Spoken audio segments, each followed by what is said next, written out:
kan. Jangankan sama orang asing, sama orang Jepang aja mereka kan juga sangat menjaga privasinya. Mereka tidak mau menanyakan kehidupan yang diterapkan oleh orang Jepang itu sebenarnya sudah sangat Islami. Mereka untuk memakai masker itu sebelum masa COVID pun orang-orang Jepang itu sudah biasa itu tidak memberikan hukuman atau penalti bagi mereka yang melakukan pelanggaran.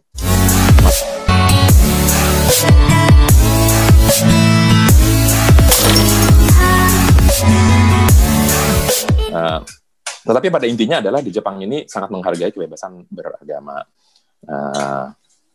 Kayak ada lagi misalnya, saya beberapa kali sih sering juga ketika sudah waktunya sholat, nggak ketemu masjid terdekat atau nggak ketemu ruang musola yang terdekat gitu ya di taman gitu sholat aja gitu kan, gelar sajadah sholat di taman gitu. Apalagi kalau di taman-taman Tokyo ini kan bersih, relatif bersih, dan biasanya ada air yang mengalir juga ya, ada keran air yang biasa dipergunakan untuk anak-anak yang kalau sudah selesai main untuk bersih-bersih.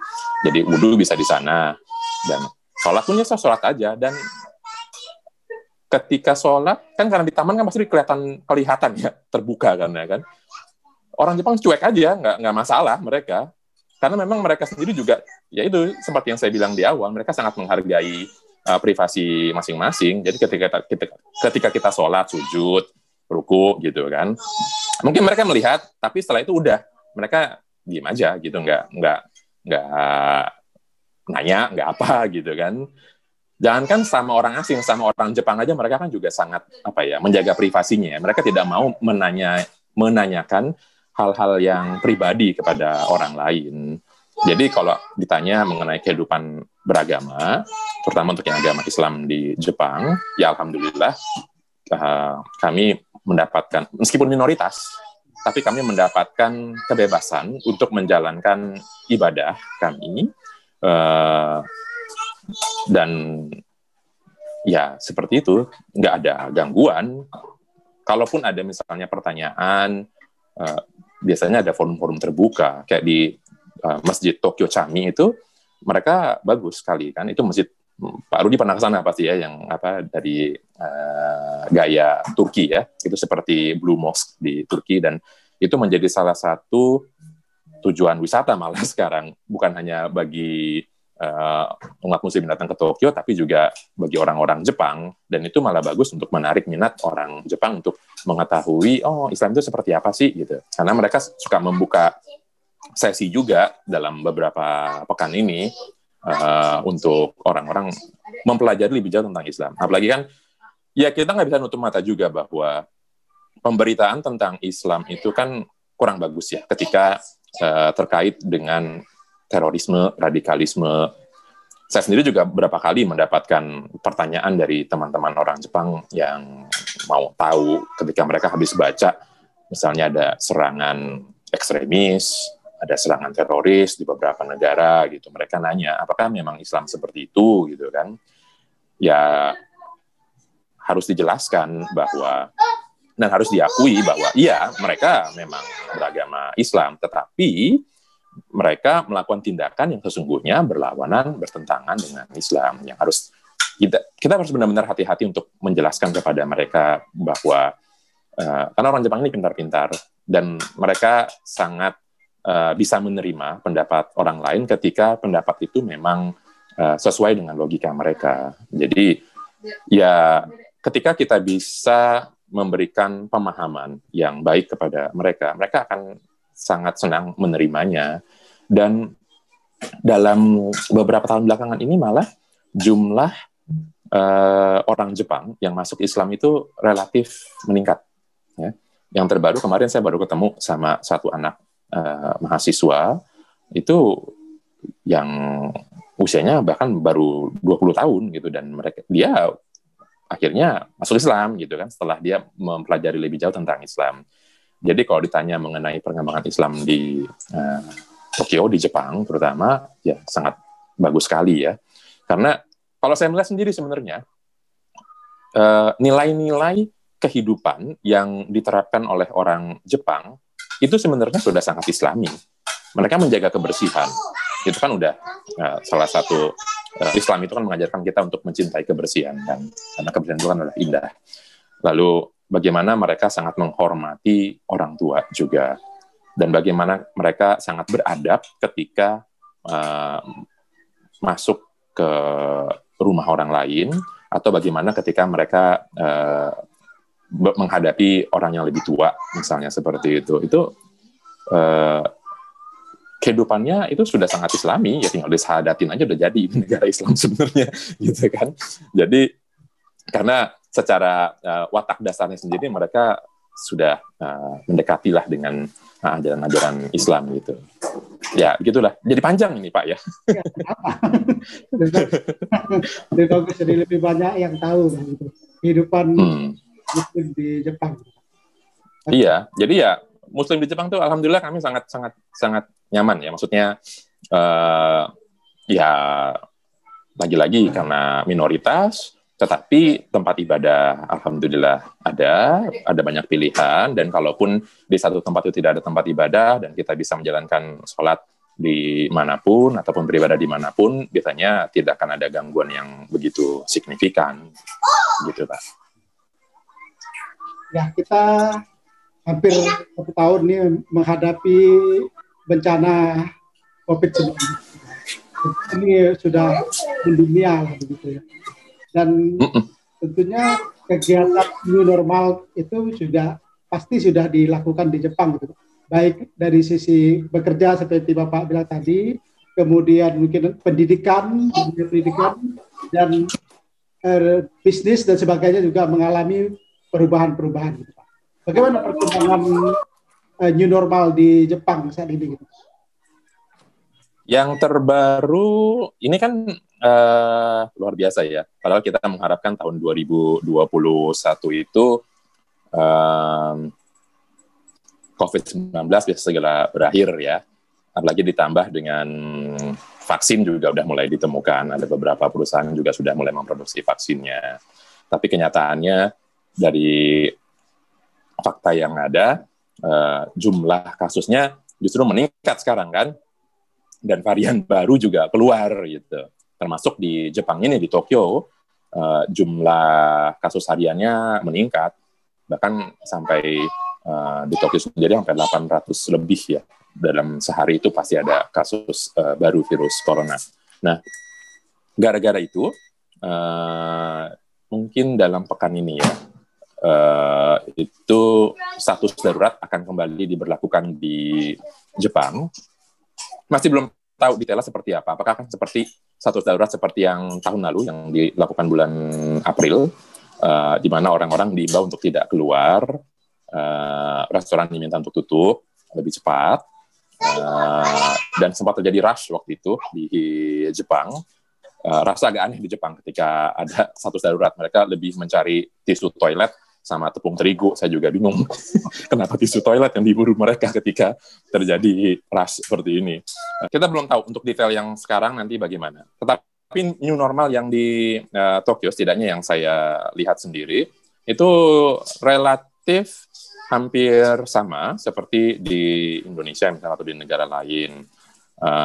Di Jepang sendiri sebenarnya untuk memakai masker itu sebelum masa COVID pun orang-orang Jepang itu sudah biasa pakai masker, karena ada beberapa musim yang membuat orang-orang Jepang itu harus pakai masker.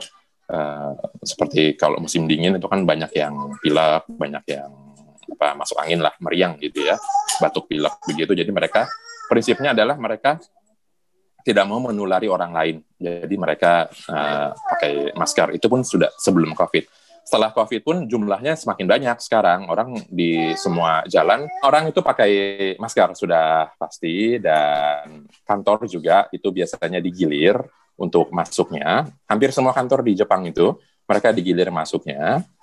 Misalnya dalam seminggu itu hanya dibolehkan 1 atau 2 kali masuk ke dalam kantor, selebihnya bekerja dari rumah.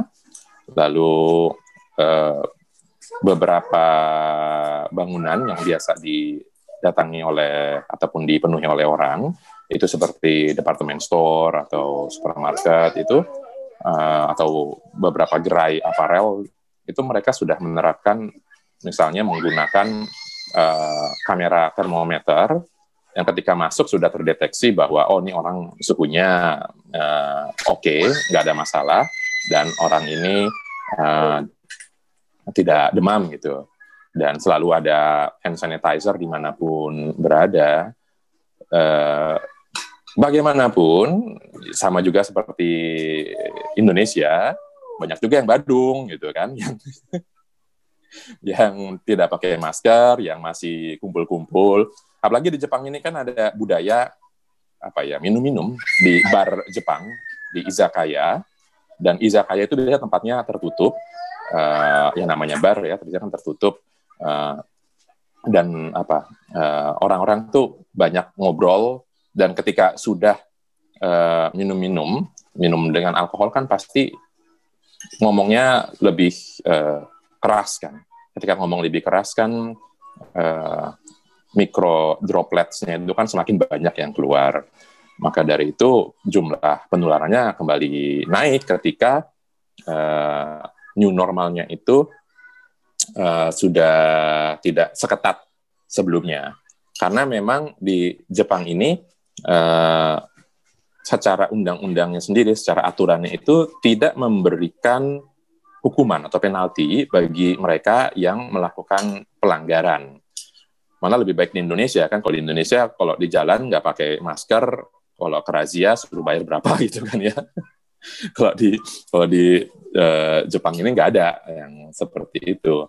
Maka dari itu parlemen di Jepang sekarang mulai menggodok rancangan undang-undang atau merevisi undang-undang yang kemarin itu mengenai COVID.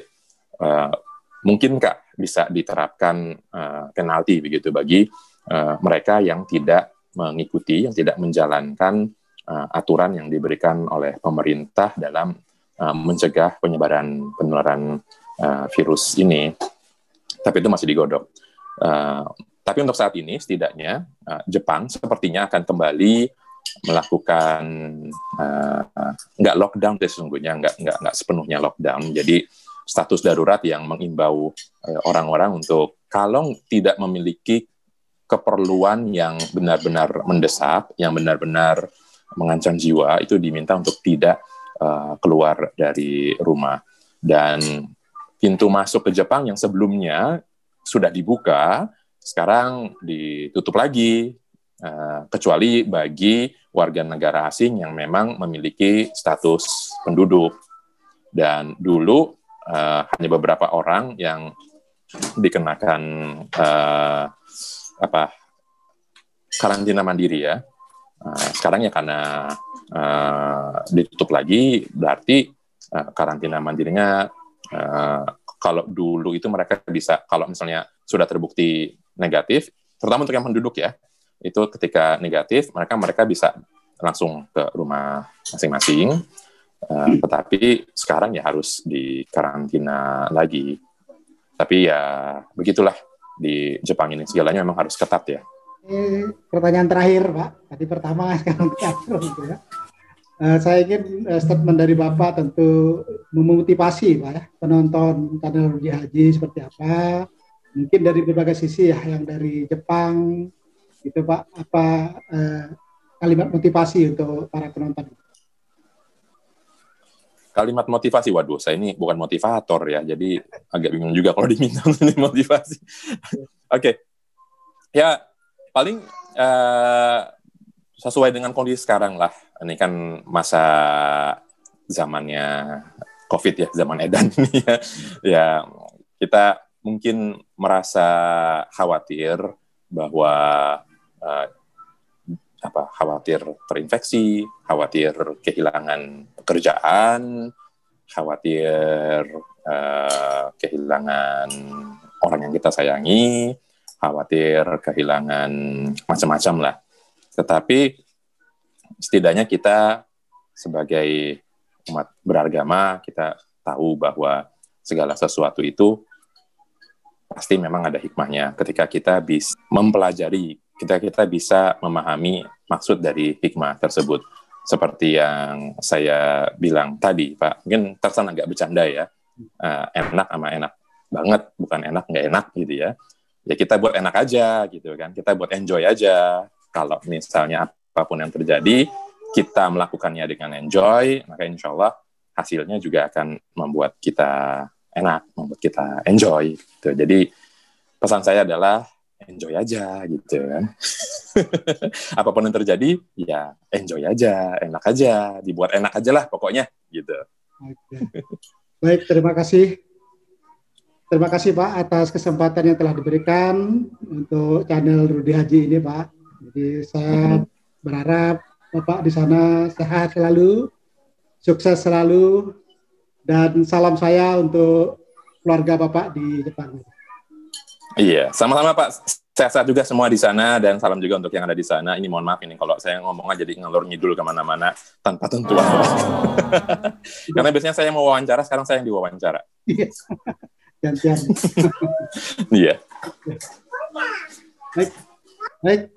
Para pemirsa Rudy Haji Channel di mana Anda berada, demikian wawancara saya dengan Bapak Sigit Purnomo yang berada di Tokyo, Jepang. Sampai ketemu di vlog-vlog saya berikutnya. Terima kasih. Sayonara.